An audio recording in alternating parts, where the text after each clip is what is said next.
We're back again.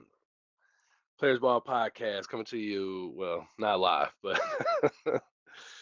coming to you this Friday morning. We can act like it's in the future with some more topics. For AT aliens, by AT aliens, as we always get down. I'm your host with the most, joined by another host with the most, MB, and I'm Alex the Great, otherwise known as Matt Marcus, as many of our friends and family and associates call us. Another episode, man. We had an exciting midday trip out to training camp, so we definitely gonna get to that. We want y'all to stick around for that. But there was other news that we want to talk about just briefly. I know y'all want to hear about the Falcons, man. We're itching for some football, so. But let's dive into some highways and byways and that jazz. Talk about some things real quick.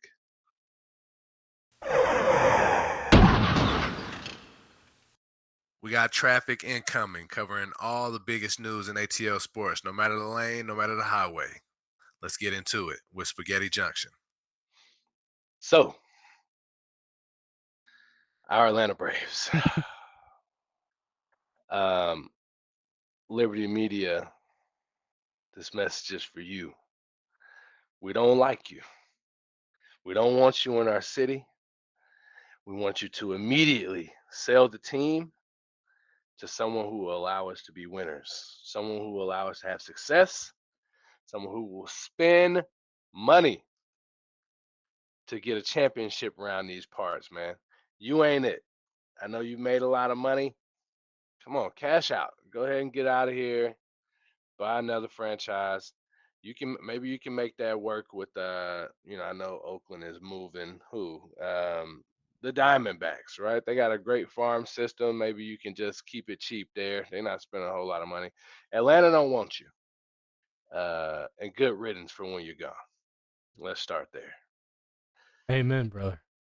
Yeah, man. Because I'll tell the people on I guess it was Friday.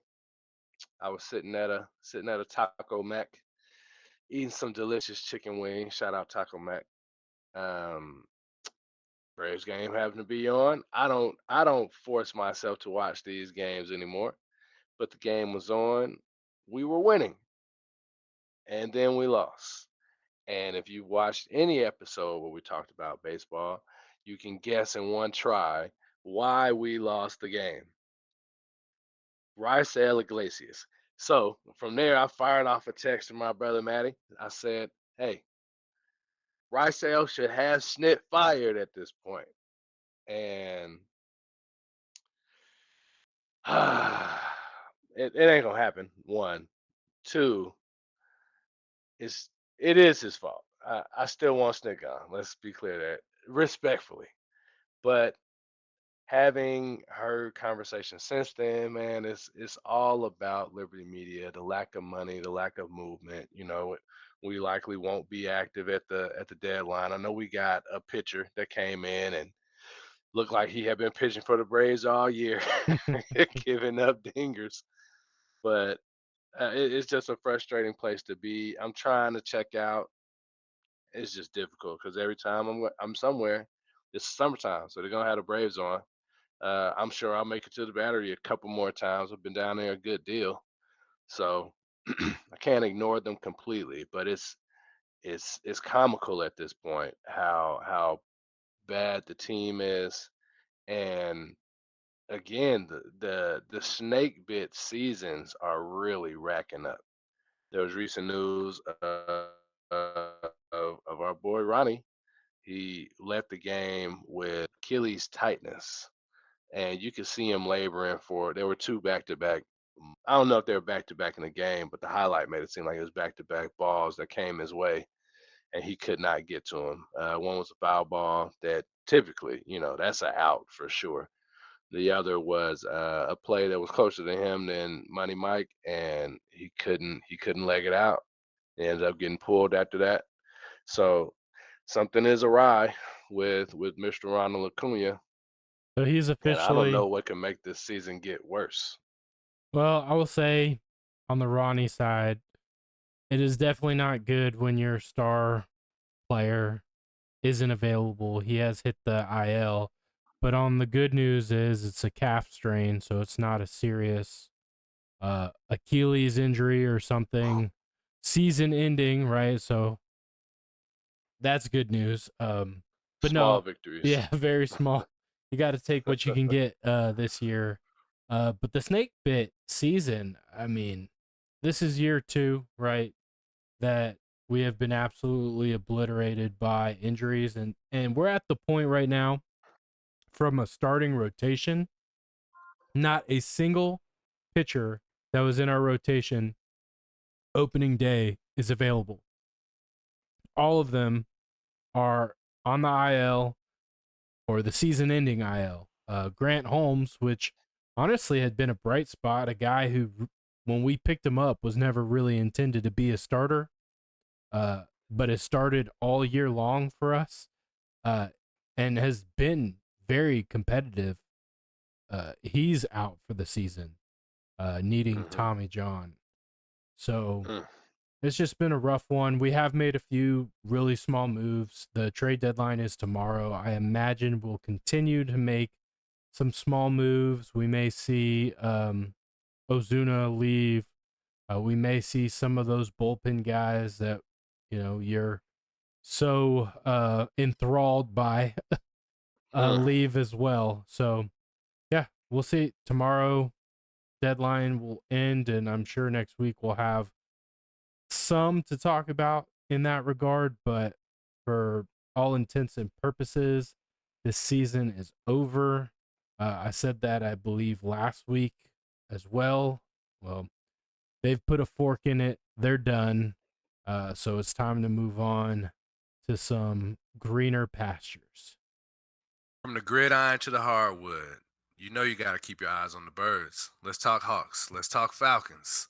This is Hootie Hoo. Yeah, yeah, it is, man. And those greener pastures happen between goal lines.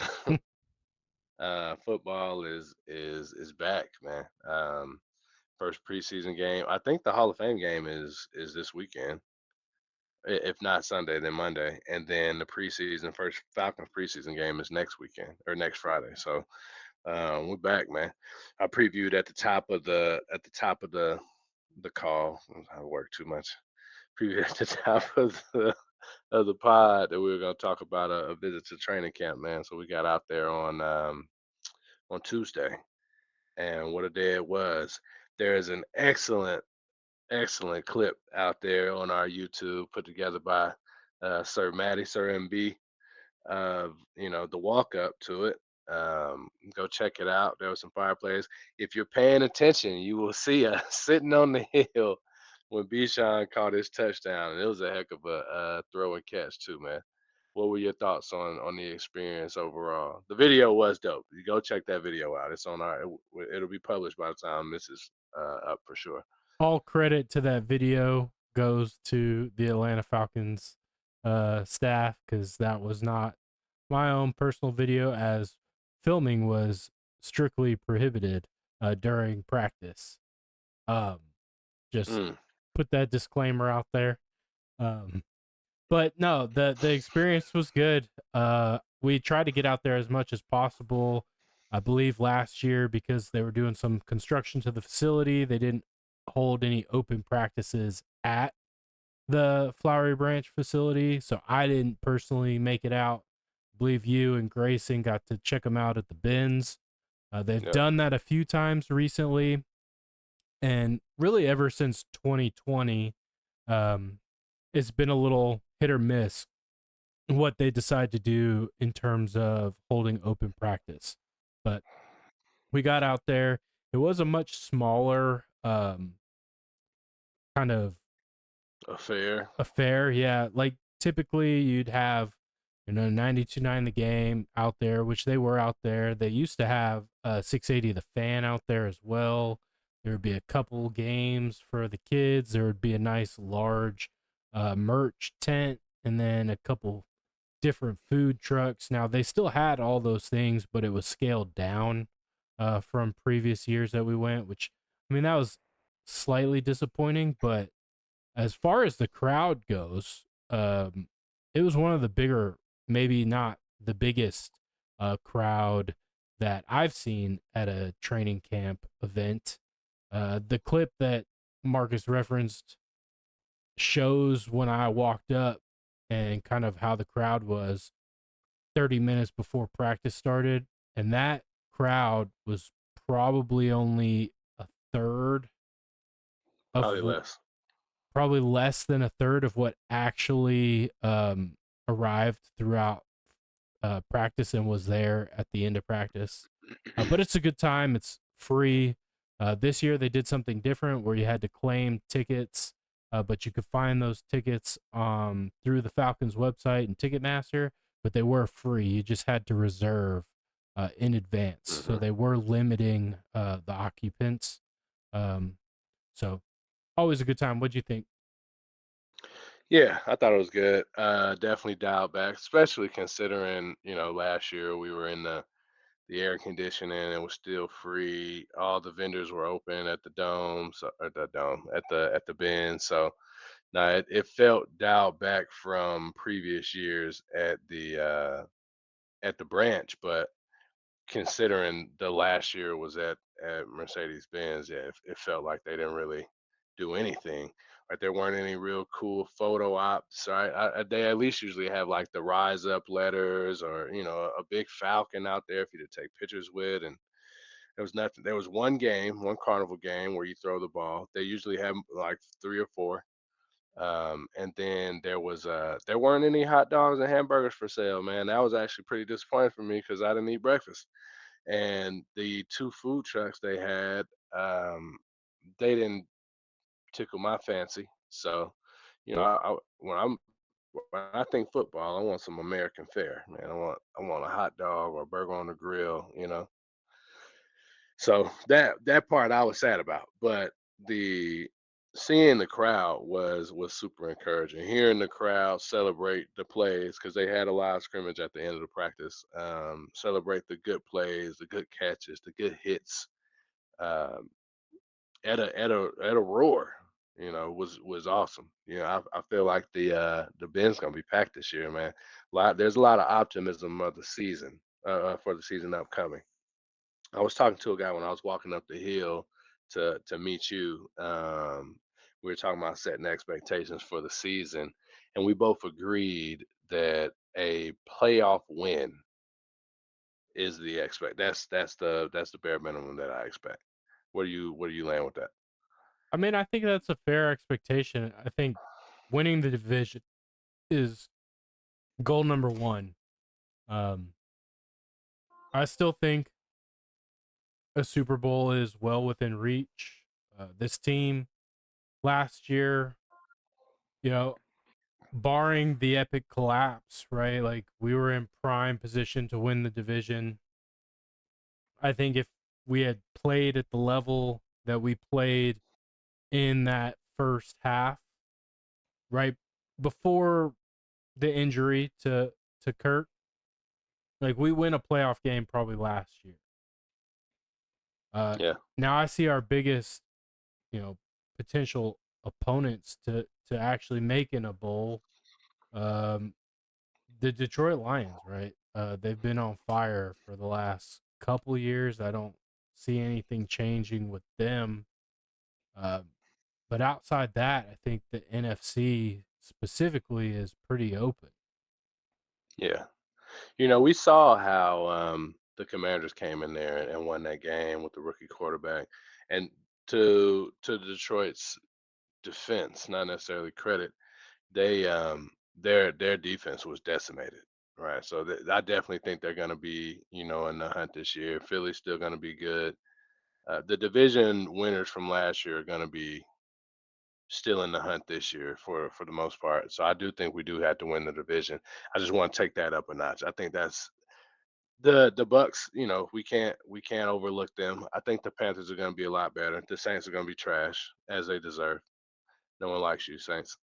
Um, So we will probably need to win the division because it seems like those other NFC divisions are gonna have those wild cards pretty locked up. Because I think last year, like the NFC North, got 3 teams in. It definitely had the Vikings. You The had Vikings, the the Lions, Lions. and the Packers. Okay. I wasn't sure who the other one was, but it was Jordan Love and the Packers, right? Um I think so, yeah. and It's 7 teams that make it now, right? Yeah. 3 to wild cards. uh to just kind of not to rehash last season, but that Washington team, right? They were the surprise. Jaden Daniels was every bit as good as advertised, even better. I believe he got rookie of the year. If not, he deserved it.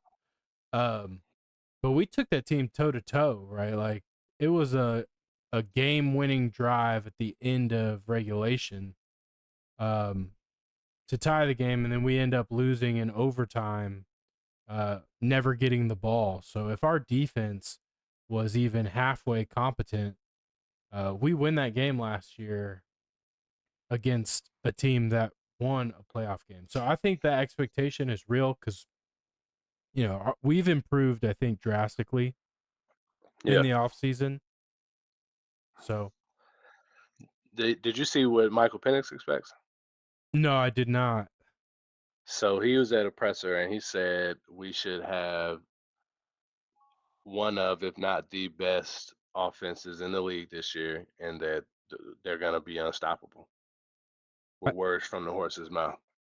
so I did hear that. I thought you were talking about like a win expectation. Um, Oh yeah, no. But no, I think he's right on. I think we got to see flashes of it yesterday, right? Bijan is an amazing running back, dual threat, toting the rock and catching the ball out of the backfield. I think Zach Robinson will be a little bit more creative with his use this year. I mean, at least that's what it appears. Seeing him, take deep balls from Penix, and then Oh. Drake London has been a steady uh, receiver for us.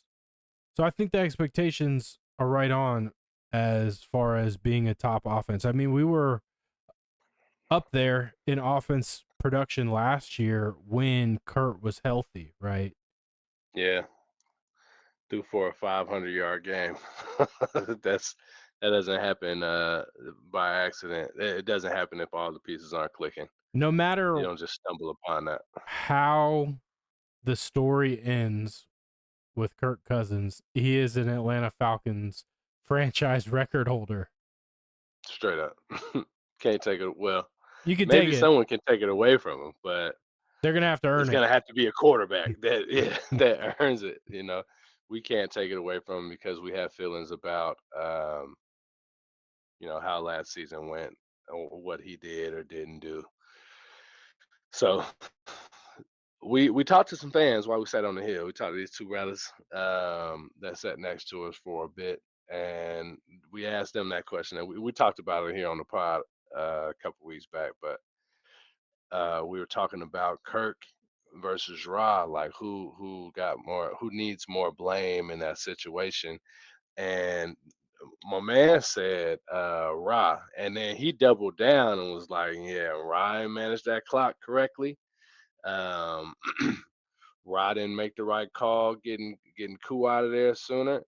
He said And he he he said looked he looked like like a a first time head coach. it looked like a first time head coach, and I was like, yeah, yeah, he kind of did. And I'm hoping Rob brings it this year because I know we know the players love him and the league seems to love him, right? So it makes sense for him to maybe have some little jitters because he built his own staff. This isn't an interim situation, right? Part of his staff is gone with Jimmy Lake being let go. So Jeff Ulbrich came in. We're gonna see what Jeff Ulbrich can bring, but yeah, that particular sentiment was interesting to talk with another fan about because it was something that I had noticed and we talked about that ad nauseum when we talked about who's more to blame, Terry or Ra, right? But to hear another fan's perspective on that and it kind of matched what we were thinking, just tells us that we're right all the time. honestly. I don't know if I go that far, but it's definitely cool to go out there and talk to other fans and hear their perspective. I think it would be cool if we could bring that element to the pod. We'll have to figure something out.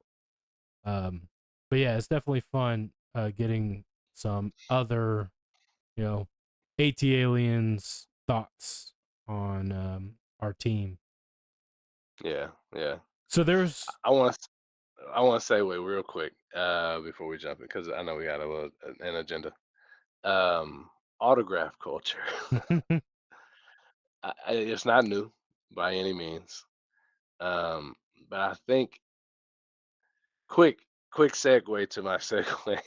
Reading this book called Kingdom Man by Tony Evans, and there's this line in the book where it's like, "How could you be a man? How could you respect yourself as a man with another man's name on your back?" He's talking about wearing jerseys. And I was like, huh, you know, I I get what he's saying. I have jerseys, so I can't refute it. I've always wanted a jersey that said Alexander on the back, but tying that back into the autograph culture, me and you were both at the rope trying to get signed. There was a guy, so it was Jalen Walker was coming by. He was going to the kids. I think you get an autograph if the guy that came up next to you, Jalen, he's reaching over the kids. He's being super aggressive with his hat, and he's kind of throwing it in his face. And that is the level of autograph culture where I'm like, bro, you gotta have a kid or something. You can't keep doing that. You're gonna ruin it for everybody because you've been too thirsty. Like you that big a fan that you going, you pushing kids out of the way and leaning over women and children to get your hat over to Jalen Walker. I think if he's not there, you get your helmet signed because you was just chilling. You had it reached out there with the pen and you was ready to go. You got some autographs. We'll step on that or talk. Step that because you got a big one. But Jalen wasn't one of them, and that's weird. What do you feel about the adults in autograph culture? It really not even adults because it's a bunch of grown men. Even the kids that are running out there are working for grown men. But the over exuberant ones, the those guys. What's your thoughts on that, man? Yeah, so it's kind of funny because I kind of view it the same way. I got a couple Pokemon boxes over my shoulder, and it's the same way. Like Pokemon's a kid's game, right? It's a game from our childhood, right? So they're and it's extended into this generation, but there are adults that are going crazy, scalping, beating each other up in Costco's, all fighting for product, and they're driving, prices crazy, but they're also somewhat ruining or, at least putting a stain on the hobby. And I think the same could be said about like exuberant uh, grown folk with autographs and just getting a little wild and out of control. Um, I think in general, we've lost a bit of civility in our culture. And I mean, that's just kind of how I feel about it. Now, I'm out there with the rest of them. I've been doing it since I was a kid, right? When I had season tickets to the Falcons and would go out and, get Champ Bailey's autograph by the buses when the team was leaving and stuff like that. So like I've always been a fan that tried to get, things signed, but I've never been one to go over the top, right? Like I'm where everyone is. I'm respectful, I think. And I don't Yeah, get no, you super are for upset. sure. Like when it came to Jalen, I moved, right? Like he skipped past me and I moved and he skipped past me again. Like I could reach out and touch him. Like he was that close. He was, targeting the kids and I respect that, right? So like I wasn't mad about it. Predator. I wasn't mad about it. Sure, I was disappointed, only for the fact that I had already gotten, Charlie Woerner, who I think we're going to talk about a little bit here. Um, he's a DGD, a damn good dog. Their Jalen Walker is a DGD, and I was hoping I could get both of them on a single helmet because they're the two dogs on the roster. Um, didn't happen. It's all gravy. I mean, it is what it is. I was leaving. You and I went our separate ways because we parked in different areas, and there was a little kid next to me with his family, and he was like, "I can't believe I got Jalen Walker's autograph," and I was like, "Man, that's cool. He skipped me twice," and they were like, "Oh, are you for real?" I was like, "Yeah, he was out there trying to show love to all the kids," and like we had a moment just chatting about it. It was cool. Like, Yeah. I mean, that's how it should be, in my opinion. But it's crazy. It gets wild. All that to say, man, we might bring the boys out there next year, man. Get them hustling, get them to hustle some autographs, some John Hancocks, man. Yeah, so I'm just gonna go ahead and segue into this. You teased it, but I did get one big signature that was number 7, Bijan Robinson. And while we were standing there, while he was working his way down the line, there was a kid standing next to me, uh, just talking up Bijan, and I was like, "Oh, Bijan, you're the only signature I want." Da da da. And Bijan gets to him. He's like, "Don't be glazing." Just joking with him. But I thought that was hilarious because my kid, he wouldn't care less. Who was out there? I don't know what I'd have to do to bribe him to give me some signatures, Get that work in. but There was a dad that I don't know if you heard him because you was down there at the time. He's like, "Get in there, son. Don't be no punk. Get that autograph, son. Get that autograph, son. Don't be scared." He came back with 3 autographs. hey, He said, "Push him." Then the security guard, "Hey, hey, no pushing." I was like, man, these guys are crazy, bro. They yeah, going crazy for the John Hancock. But that Bijan one is Bijan. Bajan. Bijan. Y'all gotta say my man name right. Put some respect on his name. 2026 or 2025 NFL Offensive Player of the Year season loading. Um, his name is Bijan, like Rijon from Toy Story 4. It's a great character they added on. Oh well, it's Duke Kaboom, but his kid's name was Rijon. But Bijan Robinson, I'm telling you, dog, he gonna ball out. I want him to get 25 touches a game. That's a lot, especially considering Tyler Algier is an absolute beast, and I want him to get work too. So, but man, I want Bijan to get that rock. I want him to be able to get some accolades because I think we go as far as he carries us. I know Big Penix is the next big thing, right? And he's the quarterback, but right now and maybe for the next couple of years, brother, we go where Bijan takes us. Yeah, so I think the league is starting to notice, right? I think it's overdue, but Bijan is starting to get some respect. He was listed in the NFL Top 100, and then one of Bijan's colleagues, uh, Saquon Barkley, came out last week talking about Bijan having the best footwork and the best cut of any player he's ever played with or seen. And that's pretty high praise coming from someone of Saquon's stature. Yeah, the best or second best running back in the league. Had a year of years, would have touched 2,000 if they really went for it. But he wanted to win a Super Bowl, which he went out and did. So much love to not love. Yeah, I love watching Saquon Barkley run that rock. Even when he was a giant, he was out there doing amazing things. But hurdling backwards over a player like mid spin is just crazy. Yeah, the So stuff he he is fun does. to watch. Bijan, is there. He is there, and they're gonna have to put some respect on my boy name. So say it right, Bijan. You know, Bijan. Before we pivot, I was just curious. We already talked about the autograph culture, but I knew we were going to go to the facility, go to training camp, and I was like, what is something unique I could take to get autographed? So I was like, Mhm. what about some Bijan Mustardson? Um, Yeah, and, yeah, and so I start looking it up, and of course, there's a website and there's some merch and all that.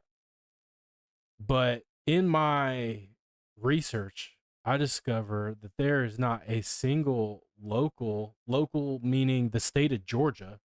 There's not any market that is listed on their website as carrying Bijan Mustardson. Like, to me, that is an absolute travesty.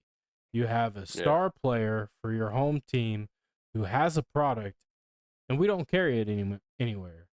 Like, is this a Atlanta we're slacking, or is this a Bijan? You need to talk to your business partners and get this stuff right. I mean, for them to throw up the signs in the bins. I don't know that and I go in the store, pretty regularly. I don't know that I've ever seen it there. And you fact checking. I think you were looking at like grocers, right? Yeah, But yeah, no, it should be everywhere. there should That be should be someone everywhere. in a bottle outfit in the stadium, right? Like, they need to Yeah, capitalize on the marketing pushing it. here. They gotta push it. Yeah, they should have it in the concessions, right? They just got French's. I want some Bichon mustard. Yeah. I am So, gonna order some, man. I'm a big mustard guy. Are you a mustard guy? I mean, somewhat, yeah. On a hot dog, that's just the way to go. And pretzels, y'all used to give me crap at lunch in high school, dipping my pretzels in mustard. And then I'll never forget one day it was either you or Mark or Theo or someone tried it and they were like, "Oh snap!" And then I had them doing it, getting Yeah, the pretzels with the mustard. yeah. No, I like mustard. I like yellow, the Dijon. I like honey. Um, it goes long and wide, man. I put it on sandwiches, hamburgers, dogs. I put it in. I actually use it as a binder when I grill ribs. So I use it as a binder when I do pork butt. So yeah, I love a good mustard, brother. All right, I mean we pivoted quite far, but nah. Shout out Bijan Mustardson. Yeah, pick up the mustard at a online right now. e-commerce near you. Yeah, no, but I seriously consider getting some Bijan mustard and seeing if I could get it signed by him or even like a shirt or a hat or something. And they definitely sell them on their site. Um, but it was too close to D-Day, so I wasn't able to make it happen. The slogan is "It'll break your mouth's ankles." It's great marketing. Oh man, that's amazing, bro. I brought an item to get signed. I don't want to. I did judge the fellow who was getting aggressive, um, but I did bring something to get signed. I was hoping that Michael Penix would pull up. He pulled up and gave out some daps, but he didn't sign anything. I brought his jersey. Shout out Theo. He got me that jersey for my birthday. So um, that didn't come to pass this year, but it was cool. It would have been cool to have. I wear it, so it probably just been an autographed jersey walking around the stadium. So I've been to a lot of training camps. I mean, we kind of touched on that some already, but I've never seen players like Bijan or even Michael Penix during practice, right? Bijan caught that touchdown pass and he came right over to the fans and dapped some folks up. And there was a point where Michael Penix was walking towards the corner of the end zone, about to run some drills, and fans started cheering for him, and he started, doing the, make some noise, and and was interacting with the fans. And that's something I think I haven't experienced as a Falcons fan. Bijan is a real personable guy, right? Like he's doing interviews. He's an actor. I think what show was he on? Outer South Bank Banks, or Outer Banks. Outer Banks, right? He DJs. You could tell he's a fun guy, um, and that's needed. People want to connect with the players. I want to know a little bit more about you than what you do on the field. Makes me want to root for you, right? So yeah, no, that's a welcomed experience, and I'd agree. I don't know that I've had that before. I told you I ran into Matt Ryan at a Chipotle one time, and he was a real gracious guy. Right, took a picture with me, and I ruined his lunch because then everybody else swarmed him. But I don't think that he was a crowd like he had Matt's moments are so memorable of him interacting with the crowd because they were rare and few and far between. So yeah, no, I get it. Yeah, and I mean, I'm not talking about like their character because I don't think these guys that aren't like that are bad by any means. But Yeah, no, not like that. Yeah, it's just interacting with the fans, right? Like you remember we ran into Mike Vick at Gwinnett Place Mall, and he was just surrounded by bodyguards. Like you couldn't get close to him, and we were high yeah, schoolers at the time. Like we were kids, um, and just he didn't seem approachable.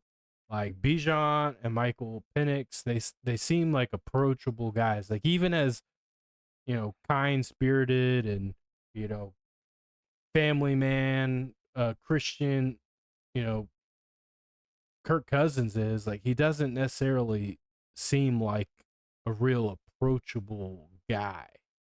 Um, yeah. he seems like he just wants to keep to himself, and I respect that. But I also can really appreciate, Michael Penix and Bijan getting into it with the fans and hyping people up and interacting. It just adds a level of fun and excitement. Definitely improves the experience overall. Even this joke that you told us about, him telling the kid like, "Oh, bro, you glazing."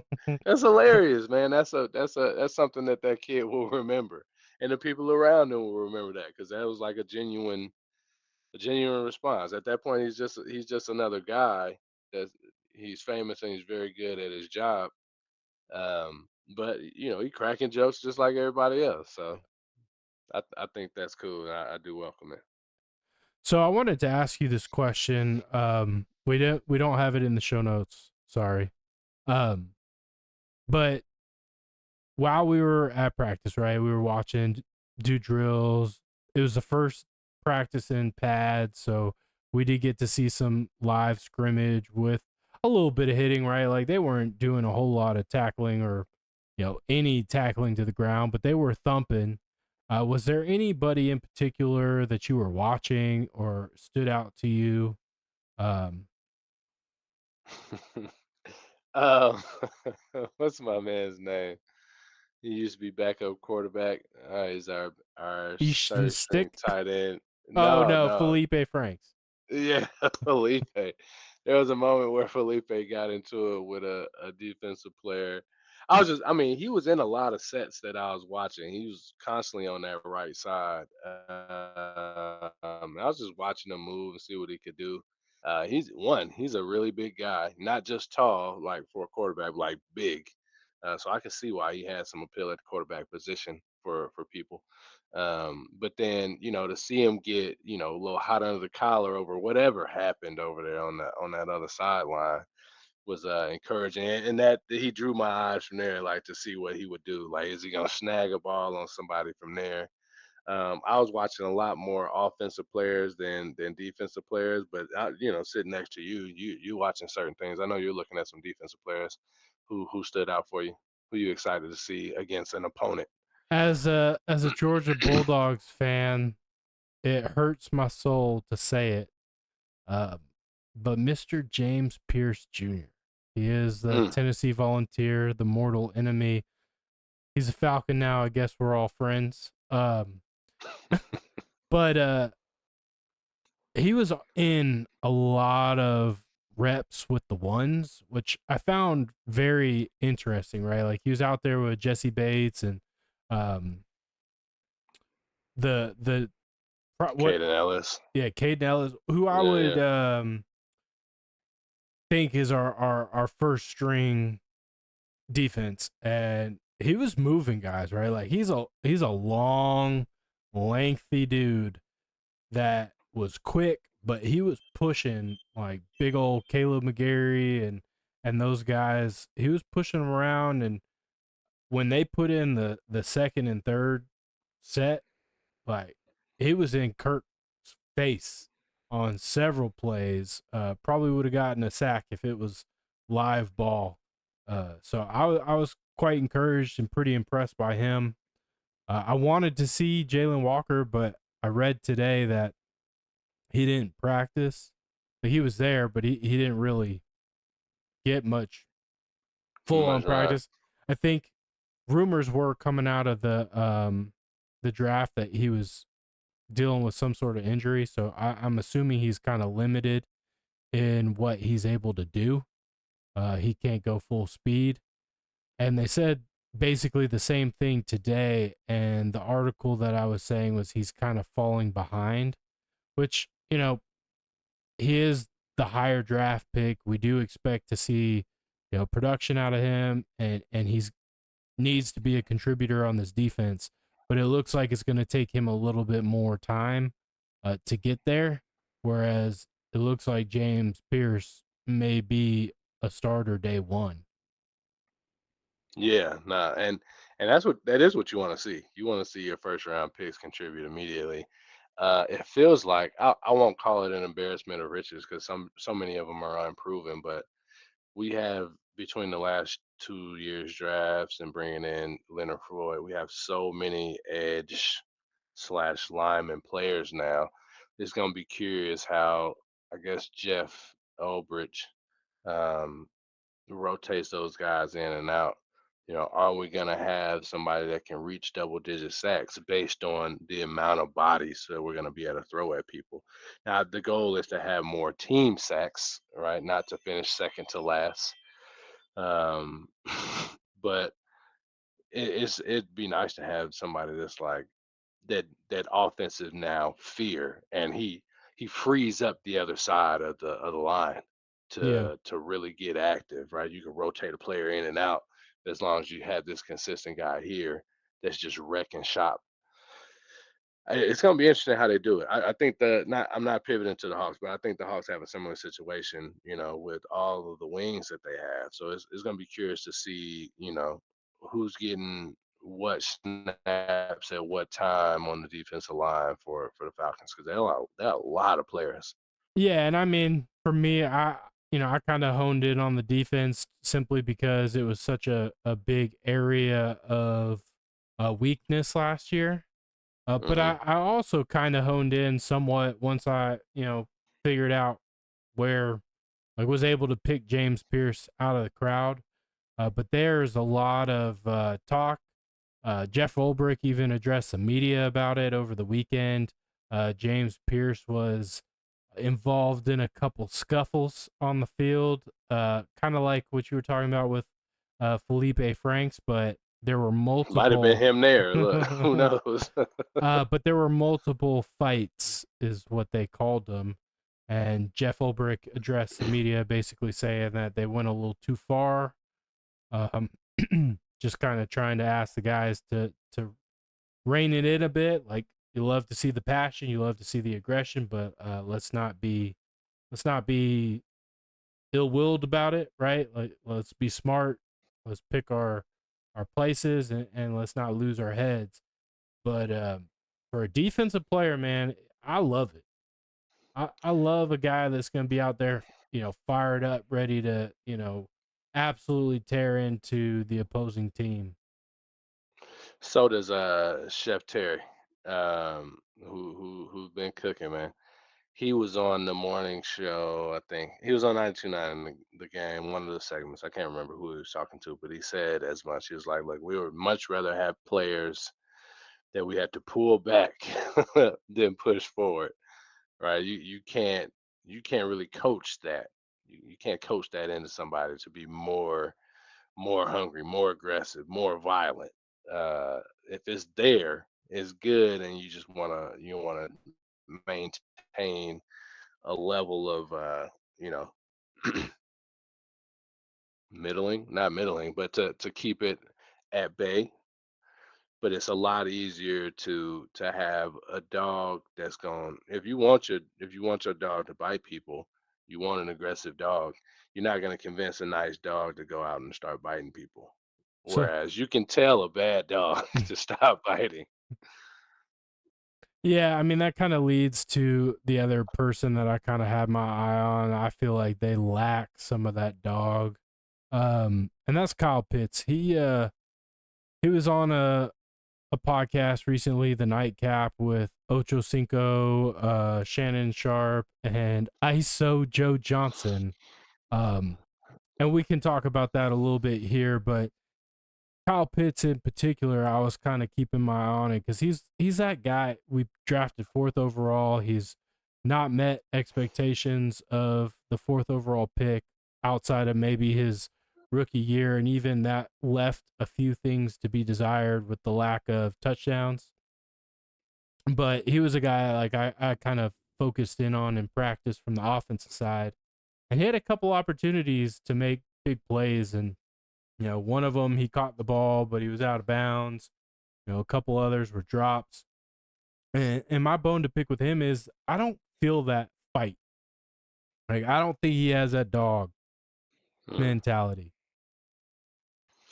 I tend to agree with you, and just to circle back to what I said, you're not gonna convince a nice dog to bite people. Uh, you know, I don't want to keep calling these guys dogs. I mean, I don't think it's offensive by any means. So maybe I don't care, but he just seems like poodles can be a vicious breed. He's not a Chihuahua because he's massive, right? But maybe a golden retriever, like a Oh. labradoodle. He's big, but he's just friendly, and maybe he's a fun guy. Yeah. He you know, watching him talk on the nightcap on the podcast, he definitely doesn't seem he seems kind of like introverted, Hmm. and leaders typically are more extroverted, more outspoken. So, like, I don't take him to be a real voice um, on the sideline or maybe even the locker room. And I could be wrong, right? Like, I don't know him on a personal basis, but it definitely doesn't seem to come natural for him. And if he is introverted, I definitely understand a little bit more of that passiveness, but I feel like in order to play the game of football at a high level, there has to be a certain level of aggression, and I'd like to see more of it from him in particular. Because if he can step up and be, you know, even 75% of what we expected him to be coming out of college, like that statement about Michael Penix and this being an unstoppable force of an offense, like that will be even more true if we get the production from Kyle Pitts. Yeah, because just with Bijan, Drake, and Tyler Algier, that's a lot. That's a lot for folks to handle. You add in Kyle Pitts being the unicorn as advertised, brother. Ooh, excuse me. Um, that's a lot. That's a lot coming at your face, coming at your defense. So, nah, I mean, and the thing is, that's the other thing we talked about with the fellas that were sitting next to us was, is he here next year?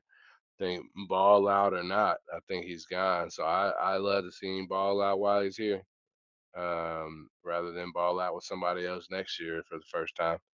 You also mentioned something that I really didn't realize is that Kyle Pitts has had a different quarterback.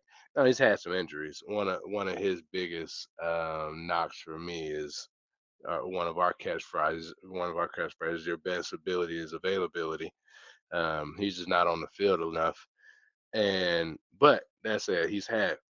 You pointed out to me he's had five. This will be his fifth starting quarterback in 5 years. So. Yeah, and I wasn't really aware of that until he said it to the guys on the show, and Shannon and Ocho. I mean, they kind of talked him up. They kind of acknowledged his skills, but Shannon in particular, asked him about you know the health and mentioned that he kind of empathized with Kyle Pitts, knowing the expectations, but also knowing what it's like going out there and trying to play when you're not 100% healthy, and how mentally tough that can be, because you go to cut or you go to do something and you're just not as sharp, or you can't get out of that break as fast as you want to, or you should be able to, just because you're not fully healthy. And that was interesting just to kind of hear, from a Hall of Fame tight end, right? Yeah. And I don't want to make excuses for him, because the expectation is the expectation, and you either live up to it or you don't. But I can also understand that, like, he has been held back by injuries, um, and so he was asked what his expectations or what his goals were coming into the season, and he says number one is stay healthy through camp, and then number two is start stacking wins, and number three is packing out the bins. And I thought it was cool. He acknowledged that Atlanta fans are tough, but they're passionate, and that he recognized that, like, the fan base is a strong fan base, but you got to earn it from us, right? Like, Yeah. if you go You out need to and see win, wins, man. and he said, like, they saw it last year when we were winning, like the Tampa Bay game that you and I went to on Thursday night. Like, you keep up that level of play, and that place will be rocking. So that was cool. Having a home playoff game in an environment like that, bro, that's gonna be tough for anybody to come in and do something with. Yeah. And then Ocho kind of threw out there that he was expecting 1,300 yards and 9 TDs from him. And they just kind of joked. They said they would figure out off air what essentially the reward prize, whatever is, if he achieves it. 1,300 yards is a lot. Oh, how many yards? I'll look it up while we keep talking, because we have one more tight end to talk about before we close things out. Mr. Charlie Woerner, Yeah. So who I yeah, go ahead. I was gonna Do you say, think? before we talk about the tight end, because I think that ties in with the Kyle Pitts conversation as well. But another thing I thought was kind of interesting about the conversation with Shannon and Ocho and Joe was uh, Ocho recognizing how heated, like how real the rivalry is between the Saints and the Falcons, and he asked Kyle, like, if he knew, like, it was like that serious when he came to Atlanta, and he was like, no, but now I understand. And he even likened it to the Georgia Florida rivalry, which, if you're a Georgia fan, like, Florida, we absolutely hate them. And it's not a dislike, it's a hatred for the other More than team. Tennessee? Yeah. So what's interesting, I think, about Georgia in particular, we have really three big rivalries, right? Like, we have three, really four border states, but we have three biggest rivalries are Tennessee, Auburn, and Florida. And depending on where you are in the state of Georgia, will depict who you hate the most, right? I live in North Georgia. There's a lot Yeah, of Tennessee fans. I worked with a bunch of Tennessee fans, when I was working closer to, Dalton and Chattanooga. And so I began to have a little bit more disdain for Tennessee, because I had to live with their fan base, right? Growing up right. as a Georgia fan, it was always Florida for me. But if you live, like, southwest part of the state, it's Auburn. So it's kind of geographic where the rivalry is the most. Proximity to the rival determines who the biggest rival is. Correct. Would you say it's also a bit of like the level of success that rival is having? For sure. And Tennessee was decent last year, right? they've had a couple good years, and they were really good in the '90s, the late '90s, with the Peyton Manning Mhm. era and the T Martin era. But Florida had pretty much dominated the rivalry through our childhood, right? Like I think Yeah, Georgia maybe won one or two of those games, so it's really interesting. and they were winning chips too with Tim Tebow. Yeah, they were winning under Urban Meyer, they were winning under Steve Spurrier. So as a player, Steve Spurrier played for the University of Florida. So as a player and beforehand, Georgia pretty much dominated the rivalry, but as a coach, the entire Steve Spurrier era and beyond, up until um, Urban Meyer left, Florida dominated that rivalry. Yeah. And now they've been searching. They've gone through several coaches, and Kirby Smart has pretty much owned the University of Florida. So Hmm. now, if I recall correctly, I don't think Kirby ever won a game against Florida as a player. Mm. Yeah. Kirby was a linebacker, safety. Uh, Corner safety DB. Yeah, Yeah, DB. Hmm. Yeah, that's well. He's got some get back already, so I yeah. guess that should be good enough. It is astounding that even Ocho, who's never played within our division, our conference, let alone division, is aware of how intense the rivalry between the Falcons and Saints is. I mean, he must have attended some games or something that kind of flipped him into understanding, right? Like Hmm.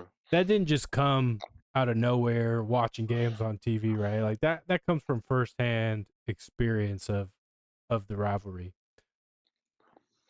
Because it's not a primetime game. They don't give us that kind of love. It definitely won't be this year with as sorry as the Saints are gonna be. We should 2-0 them this year, man. I like to see it. We Oh, should have did it last year if it wasn't for Kurt getting hurt and Koo missing the kick. yeah. But to get back on the tight end discussion, this came up and we can tie it into Charlie Woerner, but I was unaware that there's only two tight ends in the history of the NFL in their 100+ year history who have over 100 career touchdowns. One of those finished their career in Atlanta, and that would be Tony Gonzalez, and the other one, Antonio Gates. And I thought that was real interesting. And I will say it did kind of shape my opinions on Kyle Pitts and his productivity a little bit, which we have done some further research, and he is still slacking in that department. But Antonio Gates played 16 years, and he averaged what we say 8 touchdowns a season. So Yeah. we need, let's just say we need Kyle Pitts to double his 2024 productivity, and he'll be at the season average of one of the all-time greats. Now there have been several tight ends that have had much better seasons than that, from 18 touchdowns by Gronk in 2011 to 16 by Jimmy Graham, to a lot of 10, 12, 11 touchdown seasons by some of the top talent. So what do you think? Do you need to see 8? Do you need to see 9? Like what would be a good number for you for Kyle for this season? 6. And I know that probably sounds low, but I'm looking at Drake's numbers from last year. 1,300 yards isn't gonna. There's no way that's gonna happen. Drake had 1,200 yards and 9 touchdowns, and he didn't make the Pro Bowl. He should have 100 catches. Um, for Kyle, 800 yards, seven. Let's go 7 touchdowns. I think That's a fair number. that's a reasonable season, Yeah. especially for a player that I don't, considering everything that went into it, not making excuses for him being hurt, um, him not having a lot of success when he's on the field. If he does have a ton of success this year, I still don't think we keep him. So that's kind of in the middle of where I think he would be like And your reasoning 807. your reasoning for thinking Kyle Pitts will not be with us next year, regardless of how he performs, is if he underperforms, we're obviously not going to re-sign him. But if Hmm. he does become a standout, you don't think we'll have the money, or we won't be willing to give him the contract that he will have played himself to deserve? That part. Not even that we won't have the money because we'll have a lot of money. Not a lot, but significantly more next year because those guaranteed years for Kirk will be over. Um, so I'm sure we'll have money, but I don't. Yeah, I don't think that Terry signs him long term, or maybe he will since he drafted him. But odds are, I don't think he's here next year because if he plays super well, someone else is going to offer him more than Yeah. we're willing to give him. Right? Drew Dahlman got out of here um, for a pretty penny, but we weren't going to pay that for his services. I don't think we pay top dollar for Kyle Pitts either. We also didn't have it to give Drew Dahlman, to be fair. We did not have to get Drew Dahlman, but for him to be I think he became when he got that contract like a top five paid center in the league. Yeah. I don't think you do that. Yeah. So there is another tight end who's currently on the roster, Georgia native, that I'm hoping, just because of the personal story, that he's still here, that he makes the team. I think he will. He was here last year, um, but he is a lesser known commodity, and that's Charlie Woerner. The Falcons organization put together a little mini documentary, probably 20 to 30 minutes long. 30 minutes. You can catch it Yeah. on YouTube. It's called Homegrown. Is that right? Yes. Um, That's right. but it kind of details the story of Charlie Woerner. So for those that don't know, Charlie is from Tiger, Georgia, played for Rabun County, and then went on to play at the University of Georgia, and now he's playing for the hometown Falcons. Um, some kind of interesting side facts about Rabun County, UGA, and that experience is the head coach for Rabun County is Gunnar Stockton's father. Gunnar Stockton is who they believe will be the starting quarterback for the Georgia Bulldogs this year, and he appears, rather frequently in the documentary, talking about Charlie's time at Rabun County. But one thing I thought was kind of interesting was Gunnar makes an appearance and gets to talk about what it was like growing up around Charlie and looking up to Charlie, and what it's meant to him and his career. So it's a really cool story. If you haven't gotten a chance to watch it, definitely recommend watching it. We'll link it in the description below. And with that, I just want to get your thoughts and opinions on Charlie Woerner. I thought it was good. He was a stud in high school. He was a stud at Georgia, and then I guess I don't know if it was his freshman year or sophomore year at Georgia. I'm pretty sure it was a freshman year. They transitioned him to being more of a blocking tight end. So watching the doc, he was a running back at one point for his high school team. He was a super athlete. had hands, could get some yak. I'm curious as to what makes is it just determination or like willingness to do it? What makes someone a blocking tight end more than a pass catching tight end? Because you're not a lineman, right? You don't have necessarily that size. You're a freak athlete because you're big, you're fast, you're strong. It's that combination of fast and strong that makes tight end special. I wonder why he was a pass blocking tight end as opposed to being someone who could do both. Like Shay mentioned in the interview with Kyle Pitts, like, yeah, I had to block a little bit more than you do. I wasn't trying to do it. He seems willing to do it. Is that all it takes to become a blocking tight end, a willingness to do it? I mean, it definitely takes a level of athleticism and skill and practice, right? Like you don't become good at any craft without putting in the hours and putting in the work. So there's that aspect to it. But I think for Charlie specifically, and it's kind of what his coaches, Kirby and Mr. Stockton echoed, is it is his willingness to do it. Like he is a team first guy, and if he's being asked to go out there and block, that's what he's gonna do, and he's gonna put in 100% effort, and he's gonna work at it. And that's kind of what they talk about, I think, a lot in the episode, right? So, but and yes, I agree that the willingness is there. That's where that question kind of came from. But he also seems like he had the ability to do more in a pass catching capacity. Did you know? So I'm watching the YouTube right before we get started, and the comments are coming up, and they keep saying, "Hey, you gotta get this guy a touchdown this year. Got to get him a touchdown this year." He has zero career touchdown receptions. Oh, And for somebody, you got his autograph. We stood very close to this man. He is a big guy, but he's not like fat or just a hulk of muscle. He's super muscular, but he's big. You would seem like you could get him active in the red zone at least, right? Because people are expecting him to block.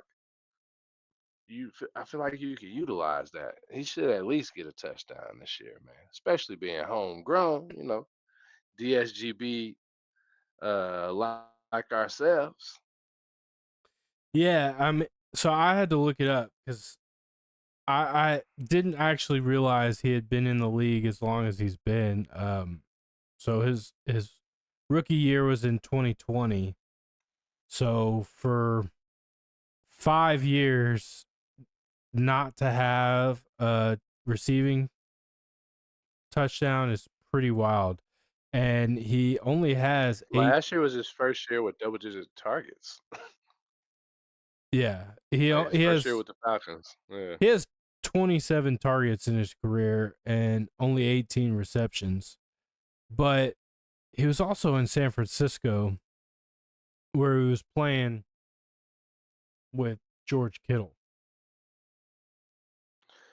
Even more reason why I think he would get a couple more. Well, George Kittle is he's the best of both worlds. Like he's a dog when he's blocking and he's a dog when he's catching too. So I get how Charlie's availability on the game in the games would be limited, but he started 7 games out there, Yeah, 7 starts and 11 catches or 11 targets. That just seems like they're not looking for him at all. For his first season with us to, double his his receptions is crazy, man. yeah, I imagine the game plan didn't necessarily call his number up a whole lot. Um, but I don't think that matters a whole lot. Hopefully, Zach Robinson utilizes him more here. It looks like, just based off of one season, he does. Um, but if he's in there to block and he can, you know, help Bijan and Tyler Algier get theirs and is an occasional outlet for Michael Penix, and that to me is good enough, right?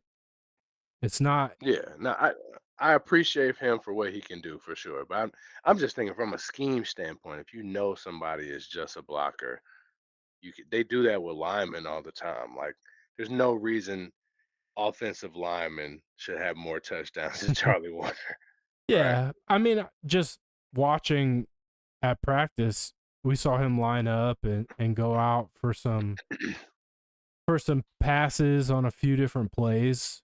The ball did not go his way. I highly doubt he's, real high in the progression on most plays. But I mean, being a journeyman, being a blue collar, NFL player, I think is okay, right? To just being a guy that shows up to work, works hard, is going to play at a above average level. Like maybe he's not going to be the star or the one that takes a whole lot of attention, but is going to do their job and is going to do their job well. Like that's important too. It definitely is. I think having watched Homegrown, I'm pulling for him a little more. Like he had that Kirk Cousins effect on me, right? Where he just seems like a humble guy, young fellow, loves hanging with his kid. They go fishing, dedicated to his craft, and I think that level of dedication and doing the job that's asked of you, I like to see that rewarded from time to time, right? Like the big man rush, get that man a touchdown. And he definitely is more interactive with the fans than, even Kirk Cousins, right? Like he was out there giving everybody an autograph, talking with folks. They even talk about it in a homegrown, like how, you know, he goes out of his way to be in the community. And Hmm. um, honestly, one of my favorite scenes was when he gets essentially when he becomes an Atlanta Falcon and his wife is talking about how like they didn't realize. I mean, when you're a football player, it's hard. As a kid, you have teams that you watch, you're a fan, right? But when you play, really, you're a fan of who you're playing for, right? Like it takes over. But in hindsight, she was going through pictures of, Charlie as a teenager, as a kid, even, his time at Georgia. And there's so many pictures of him wearing Atlanta Falcons t-shirts, jerseys, hats, like just Falcons memorabilia. It kind of like dawned on them really like how big of a fan he actually was of the Right. Falcons. So cool. Definitely getting to play for his hometown team. Probably dreamed of it, many, many times as a youth. And that doesn't happen for a lot of people in any sport. Yeah, yeah. We have a similar story with our first baseman right now, Matt Olson. I saw a picture of him at like there was a game that was played at the All-Star game. I think he was at the 2000 All-Star game as like a very young kid, but got to participate in some type of event. And now he plays for the hometown Braves. So Yeah, yeah, I think those are very special moments. he was shagging fly balls in the home run derby in 2000. Yeah, there you go. I definitely And then only 6 people caught a touchdown last year. So I guess Charlie Warner not being on that list, I still think that's just an easy scheme. That's low hanging fruit to utilize the defensive's mind against him. They think he's gonna be blocking. Set him up for a fake block. He's right there for a touchdown. That should be a goal line play. Put that in the book, Zach. But yeah, only 6 people caught touchdowns. Drake balled out last year, man. he did, and so did Darnell Mooney. Is the Darnell Mooney, Drake London, and Bijan Robinson show? Um, Yeah, Darnell Mooney he was 8 yards short of 1,000. yeah. So Terry, Raw, Zach, watch the pod. I know we know you're listening. Get your boy We Charlie a do. TD. My man a That's TD, that's man. your homework this year. But no, it's cool. We've had a few opportunities with our hometown teams with local kids. It's always, I think, easier to root for those guys and want the best out of those guys because it means more to them, right? Like they're tied. I mentioned to you yesterday, and you didn't think it was that big of a deal, but Kyle Pitts in that interview, he's wearing a Philadelphia Phillies hat, and to me, that's like cardinal sin number one, right? Like, Treason. though that's the mortal enemy. And you play for a team here, like you have to drop all your allegiances or fandom of every other team. I don't care if it's a different sport. And you're a Braves fan Yeah. now. And I disagree, right? If you grew up in Philly, so say that you make it as a pro basketball player and you play for the Sixers. You gonna put your Braves hat away forever? You gonna put the A down forever? Absolutely not. Forever no. While I'm being paid by that fan base, yeah. I may just not wear a hat. you, you swearing off hats No, no, no, like unless it's just the Sixers? no, swearing off like professional sports teams hats. Okay. You still wear like Dad Gang and Nike swooshes. Or Team USA or something like Yeah. neutral. Sweden? Yeah, no, I wasn't too mad at that. Now, if he Yeah. shows up in the Eagles hat, then that's a problem, right? Oh yeah, Because that that's that's that's never gonna literally happen. that's unacceptable. All right, fire him today. But Phillies, he's from Philly. It's a P. You'll see. I mean, it's mostly gang related, but you'll see a bunch of Bloods wearing Philly hats just because it's red. It's got the P on there. Pyru. Maybe he's in a gang. No, I don't know. Let's not even go down that road, Let's right? not start Uh, rumors. Kyle Pitts the Pyru. No, no, I know nothing about that stuff. So, um, yeah, no, I'm not mad at him for it. The Phillies P.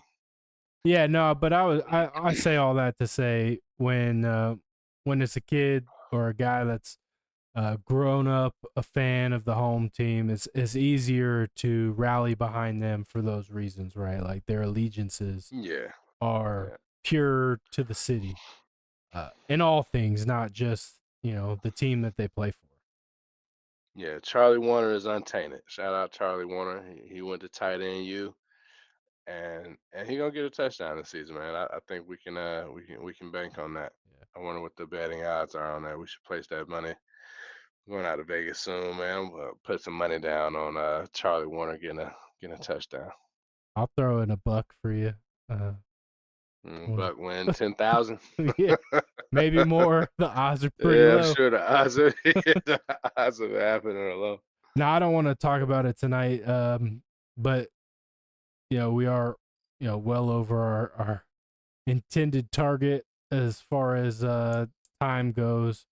But I think it'd be interesting on another podcast to talk about that because there's some interesting things going on in some other sports with some gambling scandals. Wait, no, what?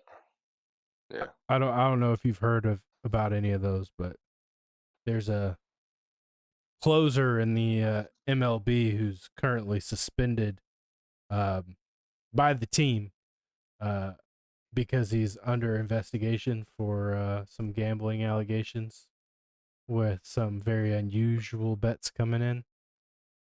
Yeah, I haven't. If it's Raisel Iglesias, No, brother, no, I no, gotta it's not. find No, it. I gotta find him, and we gotta shoot the ones. no.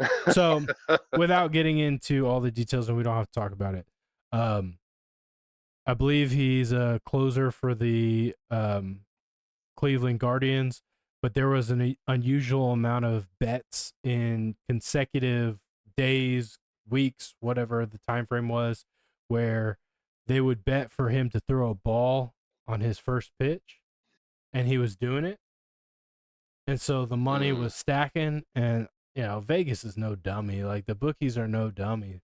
of course it's going to raise a red flag to investigate. So, now he's suspended by the team. He's still getting paid, but the MLB is investigating whether or not he had anything to do with some of that. So, Yeah, I'm sure it's not new, but yeah, it is seems like a higher clip of exposure oh, to absolutely. these athletes getting picked off. Like Malik Beasley is the one that's currently in the crosshairs. I think he's a free agent and he hasn't gotten a job yet because they don't know if he's going to be able to play, be suspended or something like that. So I think football, you're less like your impact on the game, unless you're the quarterback. I don't I don't know know if you if can you have the necessary impact to do it. I think where it gets twisted is with all these like weird side bets. Like if you're just betting on the score, right? Like you can influence it for sure. Like point shaving is a thing, but it's a little bit more difficult. But if you're say gambling on how many drops that you're gonna have, like you can definitely influence that 100%. Is that a bet though? I mean, Like Calvin Ridley, he got suspended. He was betting on win losses, right? And I don't see how much money. What do you stand to lose if you're caught versus what you win if you're it's not betting worth it. to drop 3 balls? Hell no, man. I'm not doing that But in the case of for a million dollars. Like no, I make $700,000 a game. But you Silly. got a homie from way back when that you know you want to help out. All you got to do is throw a ball on your first pitch every night. It's not affecting your win losses, right? Like I I could mean, if I like them that much, I just give them 10 give him the racks to money. gamble with. Like, here, take 10 racks, gamble. I'm not throwing my career away for you. That's true. I mean, you have a lot as a professional athlete. You stand to lose a lot more than you stand to gain. But just like anything else, it's an addiction, and you know, it's a problem. People need to get Yeah. help. Yeah, like Jonte Porter's situation makes more sense just because he wasn't playing. So when he did get the opportunity to play, he could.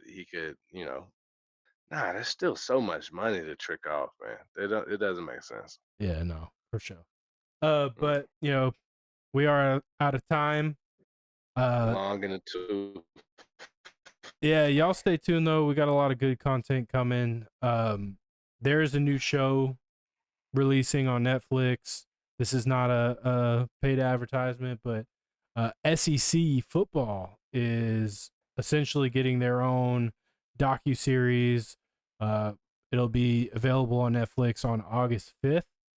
And I don't believe UGA is a participant, but it's kind of like a Hard Knocks style series. To my understandings, we really enjoyed watching quarterbacks, so we're gonna be checking that out, and you'll get some of our um, reactions, reviews, thoughts. The SEC, it just means more, and even if the dogs aren't directly participating, it is their division, their league, and I'm sure we could find some good content to bring you. A lot of Atlanta native kids play in the SEC, so look out for that. And football season's right around the corner, as we mentioned. So just be ready. It's about to get wild, and hopefully, um, this is a good one, a good season of high emotions with no, you know, big drop offs like we had last year. So appreciate y'all All listening. wins, man. Yeah, eat them. Get our Jameson. Oh man, I love some Jameis Winston, and we've already Yeah. started to get some sound clips. We can talk about them uh, in the next one. But we appreciate the love, support.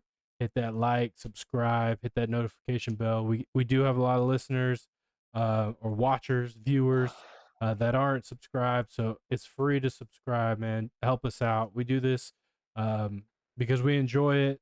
But we need your support. So show us some love, and we appreciate you. And we'll catch you on the next one. Catch you on the next one, man. Chop on. Peace.